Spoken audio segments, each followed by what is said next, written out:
اللہ کی سرتاب قدم شان ہے یہ، اللہ کی سرتاب قدم شان ہے یہ، انسان نہیں انسان، وہ انسان ہے یہ۔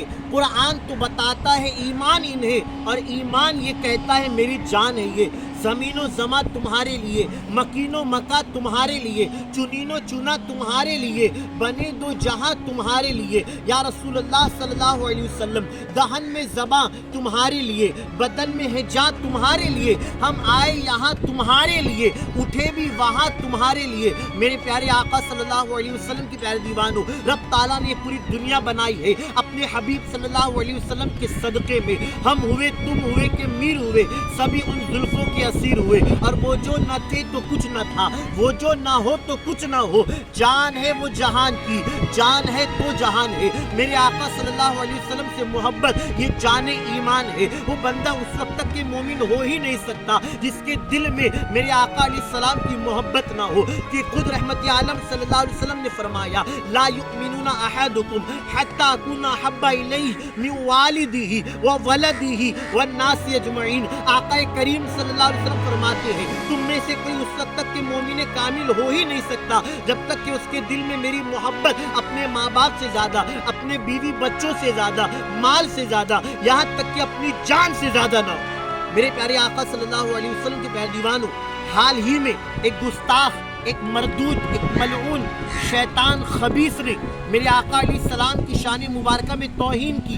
یاد رہے کہ گستاخ کا انجام اتنا برا ہوتا ہے کہ وہ دنیا میں بھی تڑپ تڑپ کے مرے گا، اور آخرت میں بھی جہنم میں ڈالا جائے گا، اور جہنم میں بھی اسے سخت عذاب دیا جائے گا۔ میرے پیارے آقا صلی اللہ علیہ وسلم کے پیارے دیوانوں، اس کے باوجود کئی ایسے ہمارے بھائی کہ جو خاموش ہیں، میں ان سے کہنا چاہوں گا کہ یہاں پر کمپرومائز نہیں چلے گا، یہاں سمجھوتا نہیں چلے گا۔ میں آپ سے کہوں گا کوئی اگر آپ کے والد کو گالی دے تو آپ سن لے، آپ صبر کرے۔ کوئی اگر آپ کی ماں کو گالی دے آپ صبر کرے، آپ خاموش رہے۔ لیکن ہم سے یہ ہوتا نہیں ہے۔ اگر کسی نے ہماری ماں کو گالی دیا، ہمارے باپ کو برا کہا، ہمارے بھائی کو برا کہا، ارے حال تو یہ ہے اگر کوئی ہمیں ہی برا کہے ہم اس کی بوٹی بوٹی کر دے، ہمارے اندر بالکل بھی جذب کا معاملہ نہیں ہے۔ کیوں؟ کیونکہ ہم برداشت نہیں کرتے کہ کوئی میری آپ کی برائی کرے۔ یاد رہے کہ اگر ہمیں کوئی لاکھ برا کہے ہم خاموش رہے، ہم صبر کرے، میرا مولا ہمیں اس کا بدلہ عطا فرمائے گا۔ لیکن میرے آقا علیہ السلام کی شان میں توہین ہو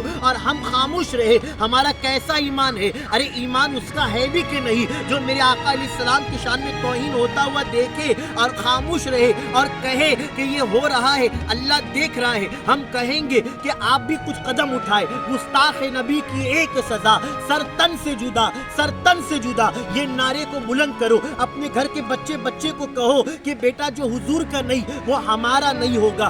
دوستی اسی سے کرنا جو اللہ اس کے رسول کا وفادار ہو۔ میرے پیارے آقا صلی اللہ علیہ وسلم کے پیارے دیوانوں، آپ صحابہ کرام کا معاملہ دیکھیں، صحابہ کرام کس قدر میرے آقا علیہ السلام سے محبت کرتے تھے۔ ہر صحابی میرے آقا علیہ السلام کی بارگاہ میں حاضر ہوتے تو یہی عرض کرتے فدا کا امی وابی یا رسول اللہ، یا رسول اللہ صلی اللہ علیہ وسلم آپ پر ہمارے ماں باپ قربان۔ معلوم ہوا کہ ایک ماں باپ سے بھی زیادہ محبت اگر امتی کے دل میں کسی کی ہو تو کسی اور کی نہیں بلکہ رحمت عالم صلی اللہ علیہ وسلم کی ہو۔ اور میرے آقا کی محبت ہی، کسی نے کہا ہے نا، کیا ہی خوب کہا ہے کہ محمد کی محبت دین حق کی شرط اول ہے، محمد کی محبت دین حق کی شرط اول ہے، اسی میں ہو اگر خامی تو سب کچھ نامکمل ہے۔ بندہ نماز لاکھ پڑھے، روزے لاکھ رکھے، حج پہ حج کرے، عمرہ پہ عمرہ کرے، کتنا ہی صدقہ و خیرات کرے، کتنی ہی نیکی کرے، پرہیزگاری اختیار کرے، لیکن دل میں عشق رسول نہ ہو تو پھر زندگی فضول ہے،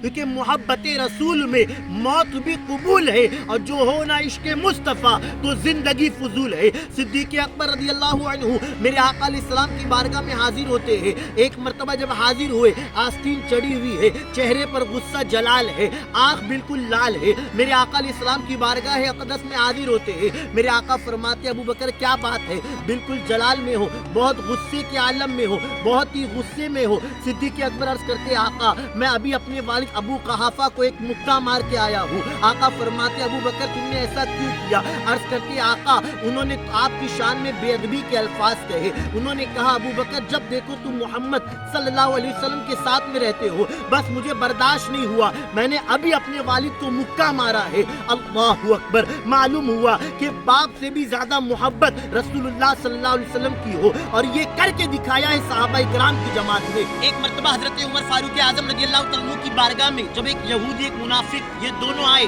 لیکن پہلے میرے آقا علیہ السلام کی بارگاہ میں حاضر ہوئے تھے، اور میرے آقا علیہ السلام نے اس یہودی کے حق میں فیصلہ کیا، کیونکہ وہ یہودی حق پر تھا۔ اب ہوا یوں کہ منافق کو رہا نہ گیا، اس نے کہا کہ چلو عمر کی بارگاہ میں، عمر صحیح عدل و انصاف سے کام لیں گے۔ معاذ اللہ اس نے میرے آقا علیہ السلام کی شان مبارکہ میں یہاں پر بھی توہین کی، یعنی گویا اس نے حضور علیہ السلام کو معاذ اللہ اس نے اپنے نزدیک فیصلہ صحیح کرنے والا نہ پایا، معاذ اللہ۔ اب وہ حضرت عمر فاروق اعظم کی بارگاہ میں دونوں آئے، فاروق اعظم کی بارگاہ میں دونوں نے اپنا سوال پیش کیا۔ اب فاروق اعظم رضی اللہ تعالیٰ کچھ کہتے کہ اس سے پہلے یہودی نے کہا عمر سن لو، تمہارے پاس آنے سے پہلے ہم تمہارے آقا کی بارگاہ میں گئے تھے، یعنی محمد عربی صلی اللہ علیہ وسلم کی بارگاہ میں، اور انہوں نے میرے حق میں فیصلہ کیا ہے۔ یہودی نے کہا کہ میرے حق میں فیصلہ ہوا۔ فاروق اعظم کہتے ٹھہرو، آپ اندر روم میں تشریف لے جاتے ہیں، ایک تلوار نکالتے ہیں، اور آپ باہر آنے کے بعد کچھ سنتے نہیں ہیں، کچھ کہتے نہیں ہیں، بلکہ اس گستاخ منافق کا سر قلم کر دیتے ہیں، آپ اس کی گردن مار دیتے ہیں۔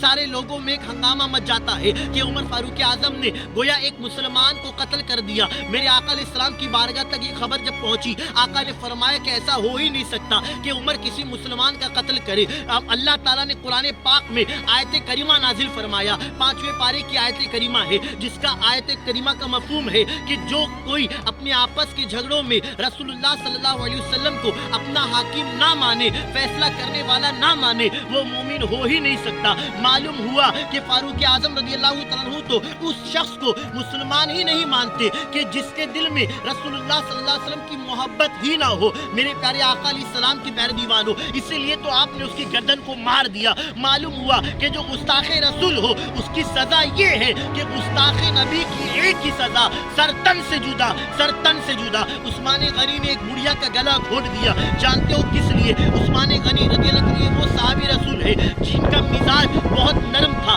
آپ بالکل شرم و حیا کے پیکر تھے، آپ کا مزاج مبارکہ، آپ کا اخلاق بہت عمدہ تھا، لیکن قربان جائیے کہ عثمان غنی رضی اللہ تعالیٰ نے بھی ایک بڑھیا کا گلا گھونٹ دیا، وہ صرف اس لیے کہ اس بڑھیا نے میرے آقا کی شان میں گستاخی کی تھی، بے ادبی کی تھی، تو عثمان غنی کو رہا نہ گیا۔ معلوم ہوا کہ انسان چاہے کتنا ہی نرم مزاج والا ہو، کتنا ہی کیسا ہو، لیکن جب رسول اللہ کی شان میں گستاخی اگر ہو رہی ہو تو اسے برداشت نہیں ہونا چاہیے۔ اور یہی کام سیدی اعلیٰ حضرت عظیم البرکت نے کیا ہے کہ آپ نے زندگی بھر میرے آقا علیہ السلام سے محبت کا اس طرح لوگوں کو جام پلایا ہے اور لوگوں کو سبق دیا ہے۔ آپ نے آخری وقت وصیت بھی فرمائی تھی کہ جو گستاخ نبی ہو اس کو اس طرح اپنے سے جدا کر دو جس طرح تم دودھ سے مکھی کو جدا کرتے ہو۔ اس لیے حضور تاج الشریعہ نے بھی کیا خوب کہا کہ نبی سے جو ہو بے گانا اسے دل سے جدا کر دے، پیدر مادر برادر جان و مال ان پر فدا کر دے۔ ارے جو نبی سے بیگانہ ہو، جو نبی کی شان میں بے ادبی کرے، تو چاہے وہ پیدر، چاہے تمہارا فادر باپ ہو، مادر چاہے وہ تمہاری مدر تمہاری ماں ہو، برادر چاہے وہ تمہارا بردر یعنی بھائی ہو، چاہے وہ کتنا ہی قیمتی مال والا ہو، کتنی حسب نسب والا، کتنا ہی عہدے والا ہو، تمہارا رشتہ دار ہو، تمہارا پڑوسی ہو، چاہے کوئی بھی ہو، لیکن جس نے نبی کی شان میں گستاخی کی ہمیں اس سے بالکل ملنا نہیں ہے، اس کے ساتھ ہاتھ ملانا نہیں ہے، اس سے رشتہ داری نہیں کرنا ہے۔ میرے پیارے آقا صلی اللہ علیہ وسلم کے پیارے دیوانوں، تو یاد رہے کہ زندگی بھر آپ اس بات کو اپنے ذہن میں محفوظ کر لیں کہ دوستی اسی سے کریں گی جو عاشق رسول ہو، رشتہ داری اسی سے کریں گی جو عاشق رسول ہو۔ حسب نسب دیکھ کر یا اعلیٰ کردار دیکھ کر رشتہ نہ کرے، بلکہ اعلیٰ حضرت والا دیکھ کر رشتہ کرے کہ جو اعلیٰ حضرت والا ہوگا یقیناً وہ رسول اللہ صلی اللہ علیہ وسلم سے محبت کرتا ہوگا۔ میرے پیارے آقا صلی اللہ علیہ وسلم کے پیارے دیوانوں، لیکن آج لوگوں کا المیہ الگ ہے، لوگوں کی مینٹلٹی الگ ہے کہ اپنے لیے کچھ برداشت نہیں کرتے، لیکن جو حضور کی شان میں گستاخی اگر کوئی کرے تو معاذ اللہ ہم ٹھنڈے پیٹ سن لیتے ہیں۔ میں آپ کو اس میسج کے ذریعے بتانا چاہوں گا، اس ویڈیو کے میسج کے ذریعے، کہ آپ جتنا ہو سکے زندگی بھر اس بات کو اپنے دل و دماغ میں محفوظ رکھے کہ جو حضور کا نہیں وہ ہمارا ہو ہی نہیں سکتا۔ اپنے بچے کو سکھائے کہ گستاخ نبی کی ایک سزا، سر تن سے جدا، سر تن سے جدا۔